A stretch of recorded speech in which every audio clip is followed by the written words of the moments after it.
Ընտանեկան շնությունը կոչում ենք դավաճանություն։ Ինչու ենք կոչում դավաճանություն,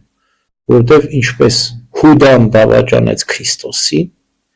այդպես էլ կինը կամ ամուսինը դավաճանում է իր ընտանեկան սրբությունը։ Հուդայի հավասար մեղք է դավաճանությունը կամ շնությունը,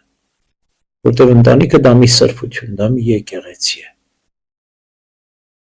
Սուրբ Գիրքն ասում է, շնանում էր Իսրայելը քարերի և փայտերի հետ։ Ինչպես էր շնանում։ Քարից, փայտից կուռքեր էր սարքում, երկրպագում էր։ Աստծուն ուրացել էր, կուռքեր էր պաշտում, այսինքն կռապաշտությունը հավասար էր շնության։ Աստծու դավաճանությունը հավասար է շնության,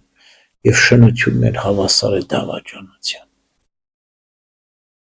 Մենք այս տեսանկյունից պետք է նայենք։ Եվ բնականաբար շնությունը սկսվում է սրտում։ Եթե մենք ուզում ենք արմատախիլ անել այդ շնությունը, պետք է սրտից արմատախիլ անել։